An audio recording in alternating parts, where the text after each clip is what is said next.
Welcome back to my YouTube channel building engineer civil.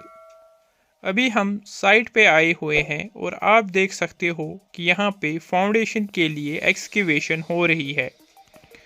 लेकिन जो excavation की हम लेवल देते हैं वो किस बेसिस पे हम देते हैं, क्योंकि जब हम साइट पे आते हैं तो हम देखते हैं कि जो ग्राउंड की लेवल है वो यूनिफॉर्म नहीं है। जैसे कि हमारा इस केस में जो डेप्थ ऑफ फाउंडेशन है वो 1.5 मीटर्स दिया हुआ है, लेकिन जो हमारा ग्राउंड है वो यूनिफॉर्म नहीं है, तो एक एंड से दूसरे एंड तक इसमें काफ़ी लेवल डिफरेंसेस है। तो अब जो 1.5 मीटर्स है हम कहाँ पे एक्सकेवेट करें, जहाँ पे हमारा ग्राउंड लेवल सबसे नीचे है या सबसे ऊपर है। तो उसके लिए हम क्या करते हैं, हम पहले बिल्डिंग का लेआउट करते हैं ग्राउंड पे और उसके बाद हम इनिशियल लेवल्स लेते हैं। और वो इनिशियल लेवल्स लेके हम क्या करते हैं, हम एवरेज आरएल कैलकुलेट करते हैं और फिर उस एवरेज आरएल के बेसिस पे हम डेप्थ ऑफ एक्सकेवेशन देखते हैं।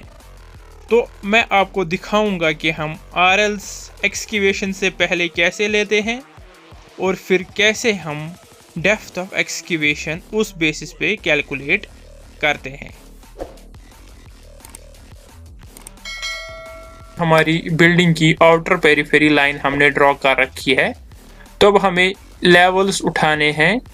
तो हम क्या करेंगे, हमें पता है कि जो हमारी बिल्डिंग की आउटर पेरिफेरी रहेगी, एक्सकेवेशन हम इसके बाहर बाहर करेंगे। तो हम अपनी कन्वीनियंस के हिसाब से इसके बाहर 2 मीटर, 3 मीटर, 4 मीटर भी लिख सकते हैं। तो इस केस में हम अपना ऑफसेट जो है 3 मीटर का डालेंगे। तो ये हमारी जो ड्राइंग है mm है, तो हम 3000 mm का ऑफसेट डालेंगे यहाँ पे। तो ये हमने ऑफसेट डाला हुआ है।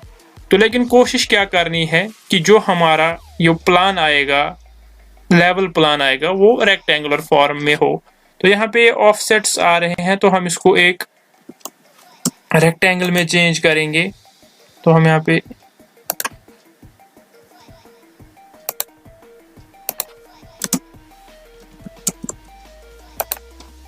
फ्रंट एरिया को हमने रेक्टेंगल में चेंज किया और इसी तरीके से हम यहाँ पर भी जो हमारा बैक एरिया है हम इसको इस लाइन में ले जाएंगे।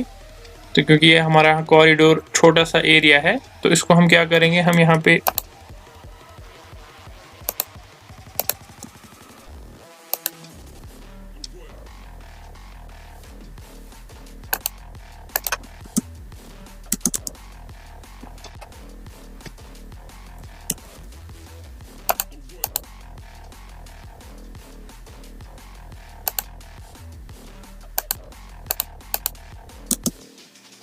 तो ये हमारा प्लान आ गया। तो इस जो आप ये हमारी बिल्डिंग है, इसके हमारे 2 पार्ट्स बन गए। एक ऊपर वाला रेक्टेंगुलर पार्ट या स्क्वायर बोल सकते हो ऑलमोस्ट है, और नीचे वाला रेक्टेंगुलर पार्ट। अब इसमें हम ग्रिड्स को मार्क करेंगे और फिर उसी अकॉर्डिंग हम लेवल साइड पे लेंगे। तो हमने क्या किया है कि जो बिल्डिंग का फेस है एज पर आर्किटेक्चरल ड्राइंग, उस पर हमने एक लाइन ड्रॉ की है।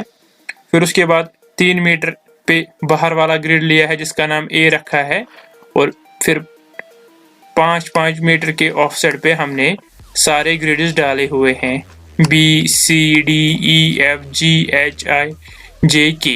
तो ऐसे हमने ये 5-5 मीटर के ऑफसेट्स पे ग्रिड्स डाले हुए हैं। और उसी तरीके से यहाँ पे बिल्डिंग का जो फेस है उसको हमने मार्क किया है।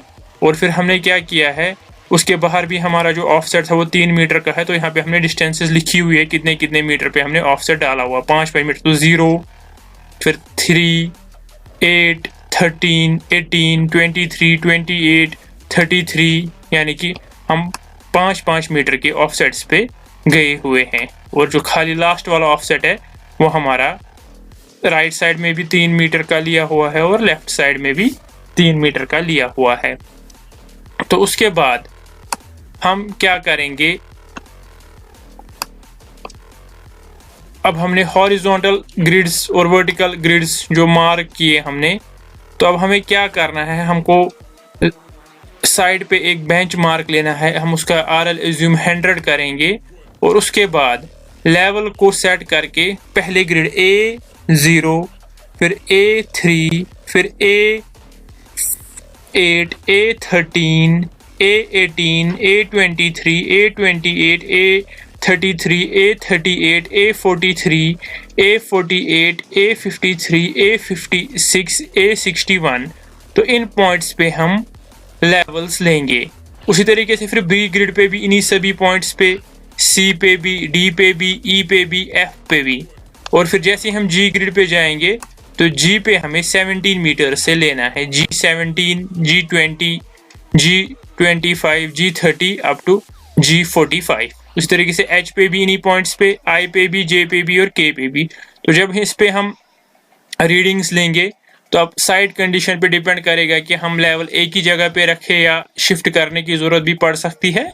तो जैसे ही हम इनके लेवल्स लेंगे और फिर हम RLs कैलकुलेट करेंगे, जैसे कि इस केस में हमने लेवल शीट पे वो रीडिंग्स ले रखी है और फिर हमने RLs भी कैलकुलेट कर रखे हैं। ये हमारे पॉइंट्स थे, मैं आपको दिखाऊंगा। A0 टू A61, फिर B0 टू B61, फिर C0 to C61, D0 to D61, E0 to E61, F0 to F61, फिर G वाला था हमारा 17 टू 45, H भी हमारा 17 टू 45, I भी 17 to 45, J 17 to 45, K 17 to 45।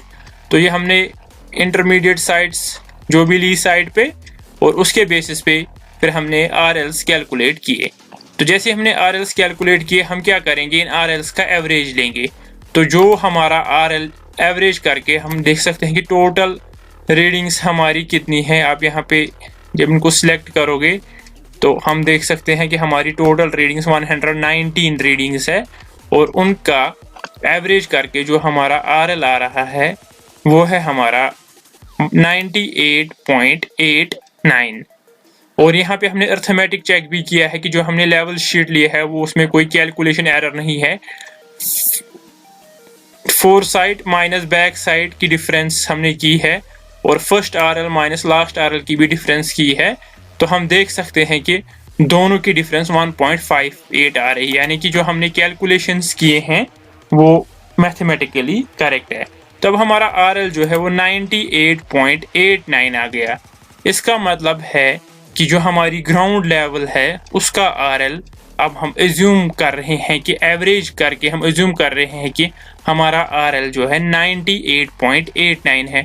और अगर हमारी डेप्थ ऑफ एक्सकेवेशन अब 1.5 है तो हम करेंगे 98.89 और जो हमारा नीचे जाना है -1.5, तो ये हमारा आ जाएगा दिस प्लस 0.15, तो 97 पॉइंट। तो बेड ऑफ एक्सकेवेशन जो हम एक्सकेवेट अभी कर रहे हैं, तो इसका बेड का RL जो है विद रेफरेंस जो हमने बेंचमार्क रखा था, जिसका RL हमने 100 रखा था, उसके अकॉर्डिंग जो बेड ऑफ अर्थवर्क है उसका RL हमारा 97.39 आना चाहिए। होप आपको ये वीडियो पसंद आया होगा, इसको लाइक कीजिएगा, शेयर कीजिएगा। Thank you.